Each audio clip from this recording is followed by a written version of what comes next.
सबसे खौफनाक वीडियो देखिए। रूसी सैनिकों पर यूक्रेन ने किया ड्रोन से अटैक। यूक्रेन के हमले में कई रूसी सैनिक मारे गए। ड्रोन अटैक के बाद भागते नजर आए रूसी सैनिक।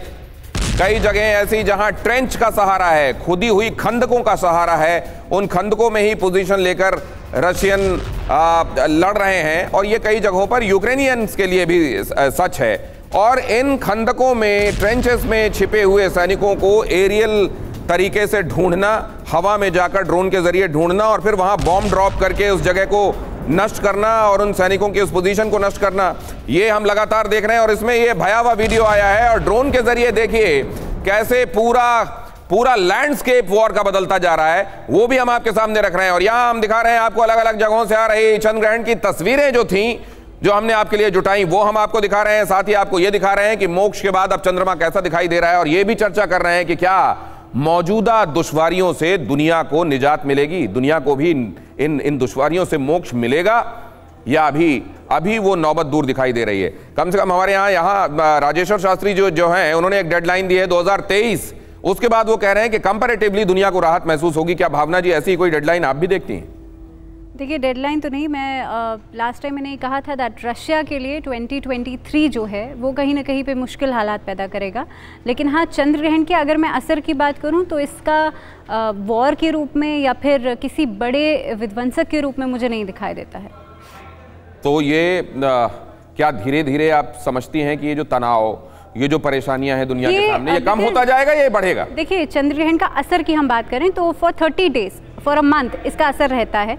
और कहीं ना कहीं पे आप किसी बड़े राजनेता की या खास तौर पे फीमेल से इसका असर ज़्यादा तौर पर पड़ेगा। इनफैक्ट नेचुरल कैलामिटीज़ के रूप में हम अक्सर देखते हैं कि ग्रहण के बाद लीडर पर भी कोई संकट देखती हैं क्या? एग्जैक्टली। सो क्योंकि चंद्र ग्रहण है तो इसके अलावा फीमेल सेक्टर के ऊपर खास तौर पर इसका असर दिखाई देगा।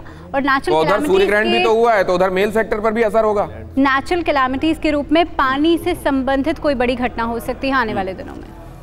पानी से संबंधित कोई बड़ी दुर्घटना हो सकती है, तो कोई प्राकृतिक आपदा जिसमें पानी का रोल हो। और हम देख रहे हैं कि इस समय फ्लड से इस दौरान भी दुनिया के कई हिस्से त्राहिमाम कर रहे हैं, पाकिस्तान भी उनमें से एक है। क्या उन जगहों पर यह समस्या और बढ़ सकती है?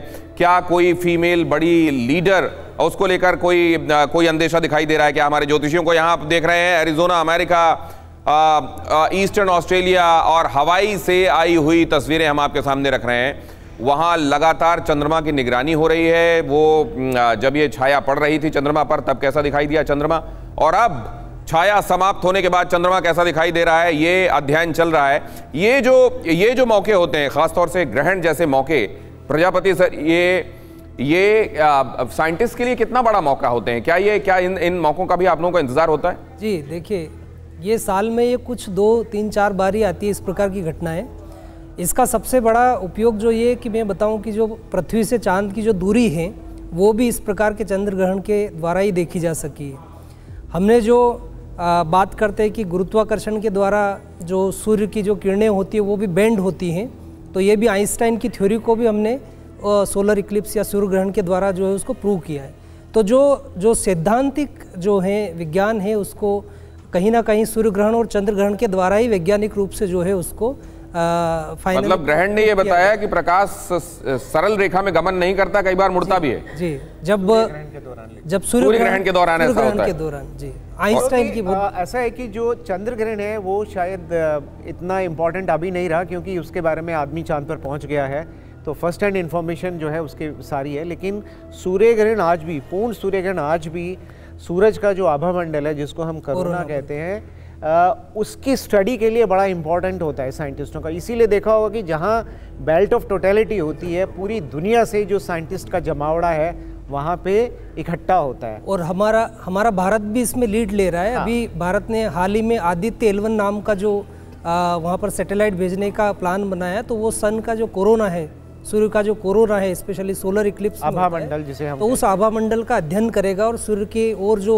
प्रॉपर्टीज है उसके बारे में पता करेगा। कई एलिमेंट्स जो डिस्कवर किए गए थे ना दिनेश, मैं कहना चाहूँगा हीलियम वॉज डिस्कवर्ड इस सूर्य ग्रहण के टाइम में, जिसमें साइंटिस्ट स्टडी करते हैं और कई एलिमेंट की डिस्कवरी हुई है उस टाइम में। हाँ, अपार्ट फ्रॉम दिस हीलियम का हुआ है। बहुत धन्यवाद करूंगा सर, आप सभी मेहमानों ने लगातार हमारे साथ बने रहकर संयम के साथ इतना बढ़िया विश्लेषण हमारे दर्शकों तक पहुंचाया।